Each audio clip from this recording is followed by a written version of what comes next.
اعوذ باللہ السمیع العلیم من الشیطان الرجیم بسم اللہ الرحمن الرحیم۔ آج کا ہمارا موضوع ہے امر بالمعروف و نہی از منکر، جس کی اسلام میں بہت زیادہ تلقین کی گئی ہے اور اسلام میں بہت زیادہ کہا گیا ہے کہ امر بالمعروف اور نہی از منکر نماز اور روزہ کی طرح واجب ہوتا ہے۔ اس ضمن میں ایک آیہ قرآنی سورہ آل عمران آیہ نمبر 104 خداوند متعال ارشاد فرماتا ہے وَلْتَكُن مِّنْكُمْ أُمَّةٌ يَدْعُونَ إِلَى الْخَيْرِ وَيَأْمُرُونَ بِالْمَعْرُوفِ وَيَنْهَوْنَ عَنِ الْمُنْكَرِ وَأُولَئِكَ هُمُ الْمُفْلِحُونَ۔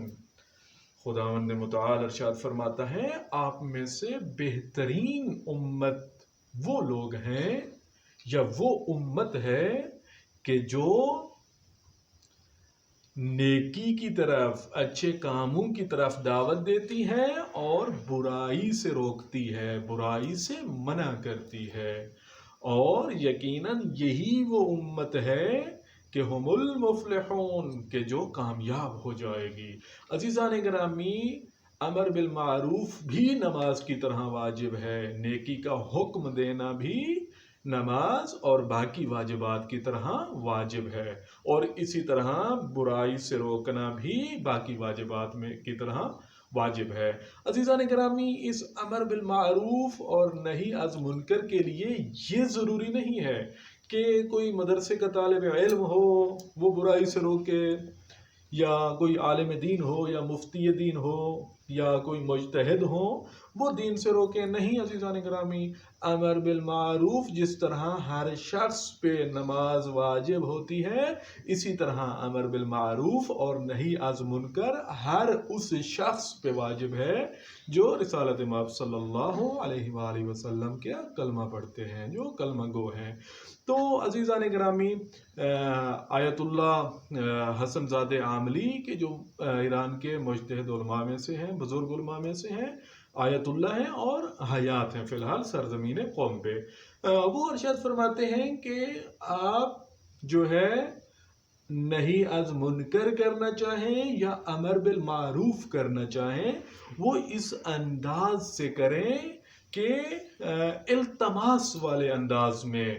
آپ کو امر بالمعروف اور نہی از منکر کرنا چاہیے۔ یعنی آپ کو شور مچا کر اس کو نہیں بتلانا چاہیے اے شخص کیا کر رہے ہو، یہ چیز حرام ہے، ایسا کیوں کر رہے ہو۔ یعنی ایک ایسے انداز میں کرنا چاہیے، ایک دوستانہ رویے میں کرنا چاہیے کہ اگر آپ کسی کو کسی برے کام سے منع بھی، یقیناً بہت سخت عمل ہے، یقیناً ایک ایسا عمل ہے کہ جس کے لیے انسان کو بہت زیادہ طاقت درکار ہے، لیکن کرنا تو ہر شخص نے ہے، واجب تو ہر شخص پہ ہے، ضروری تو ہر شخص پہ ہے، تو اس کو اس انداز میں کرنا۔ بعض وقت کہا جاتا ہے کہ یہ جو شخص کا ہے، بعض وقت ہماری جو بات ہوتی ہے وہ سچی ہوتی ہے، ہم حق پہ ہوتے ہیں، لیکن لوگوں کو اس وجہ سے بری لگتی ہے کہ وہ بات کرنے کا جو ہمارا انداز ہوتا ہے وہ لوگوں پہ جو ہے مثل تیر لوگوں کے دل کو جو ہے وہ نقصان پہنچاتا ہے۔ تو ہمارا انداز ایسا ہونا چاہیے، یعنی جیسا کہ آپ دیکھیں حدیث میں بھی ہے کہ المؤمن مراۃ المؤمن، مومن جو ہوتا ہے وہ دوسرے مومن کا آئینہ ہوتا ہے۔ آئینہ، جیسا کہ آپ نے دیکھا ہوگا کہ جب آپ آئینہ دیکھتے ہیں تو اگر آپ کے کالر جو ہے وہ ٹیڑھا ہے تو آئینہ جو ہے شور تو نہیں مچا دیتا، آئینہ جو ہے چیخنا چلانا تو شروع نہیں کر دیتا، بلکہ خاموشی سے آئینہ آپ کو بتلاتا ہے کہ آپ کے منہ پہ کہیں پہ کالک لگی ہوئی ہے، کوئی داڑھی کا بال بڑا ہوا ہے، یا آپ کے بال ٹھیک نہیں ہے، یا کہیں پہ کوئی گندگی لگی ہوئی ہے۔ جس طرح خاموشی سے آپ کو آئینہ بتلاتا ہے کہ جناب آپ کے اندر یہ عیب ہے، آپ کے اندر یہ جو ہے بدی ہے، اس چیز کو دور کریں، یہ آپ کے اندر زشت پایا جا رہا ہے، اس کو دفع کریں۔ اسی طرح عزیزان گرامی ہمیں بھی چاہیے کہ ہم جو ہے نہی از منکر اور امر بالمعروف کو انجام دیں۔ اسی طرح ہمیں جو ہے نہی از منکر برے کاموں سے منع کرنا چاہیے، یعنی خاموشی سے اپنے انداز میں وہ جو ہے نرمی ہمیں لانی چاہیے کہ اگر ہم کسی کو کہیں تو وہ برا نہ مانے، وہ لڑنے نہ لگ جائے۔ اور امر بالمعروف اور نہی از منکر کے لیے بہترین چیز جو ہے وہ تنہائی ہے۔ اگر آپ کسی مومن بھائی کو دیکھتے ہیں وہ غیبت کرتا ہے، وہ جھوٹ بولتا ہے، معاذ اللہ وہ کسی پہ تہمت لگاتا ہے، خداوند متعال نہ کرے ایسا کبھی، یا وہ جو ہے نماز نہیں بجا لاتا، موسیقی سنتا ہے، تو اس کو بہترین چیز جو ہے اس کو نہی از منکر کرنے کی وہ ہے تنہائی۔ عزیزان گرامی اس کے بالکل ہی ہم بالعکس عمل کرتے ہیں، جس کی وجہ سے معاشرے میں خرابیاں پیدا ہوتی ہیں۔ یعنی اگر ہم کسی مومن بھائی میں کوئی برائی دیکھتے ہیں تو وہ محفل میں کہتے ہیں یہ تو فلاں کام کرتا ہے، لیکن اگر جب کوئی اچھائی دیکھتے ہیں تو اس کا جو ہے ذکر کرنا بھی گوارا نہیں کرتے۔ تو ہم لوگوں کو تنہائی اپنانی چاہیے۔ اگر کوئی مومن بھائی کو راہ راست پہ لانا ہے، کسی برادر عزیز کو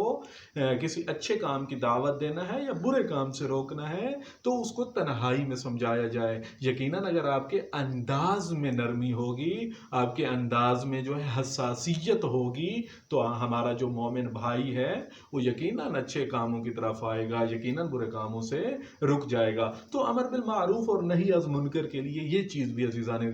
گرامی ضروری ہے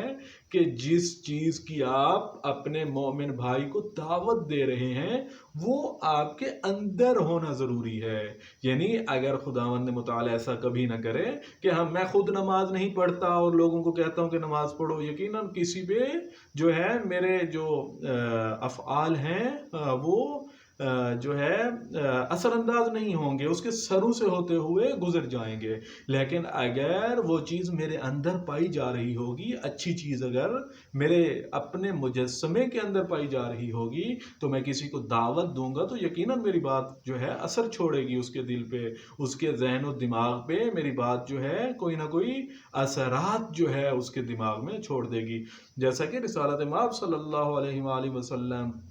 ایسا تو نہیں تھا کہ سرکار نے آتے ہی دنیا میں اعلان رسالت کر دیا تھا، یا سرکار نے دنیا میں آتے ہی لوگوں کو کہنا شروع کر دیا تھا کہ جھوٹ نہ بولا کرو، چوریاں نہ کیا کرو، تہمتیں نہ لگایا کرو، کسی پہ غیبتیں یا بہتان نہ باندھا کرو۔ سرکار نے آتے ہی ایسا کچھ نہیں کہا، بلکہ 23 سال سرکار نے شریعت بنائی تھی،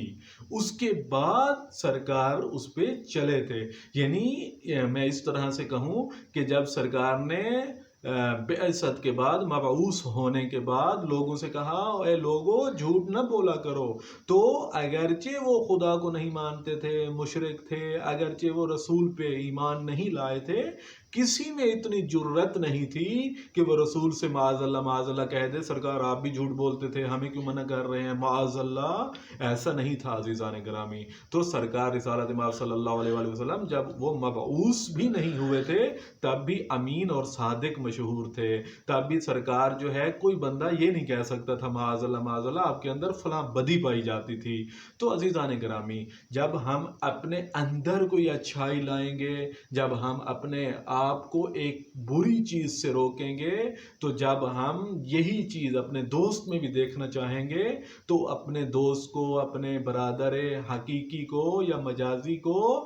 دعوت دیں گے اس فعل کی طرف، تو یقیناً اس پہ وہ الفاظ ہمارے اثر چھوڑیں گے۔ والسلام علیکم ورحمۃ اللہ۔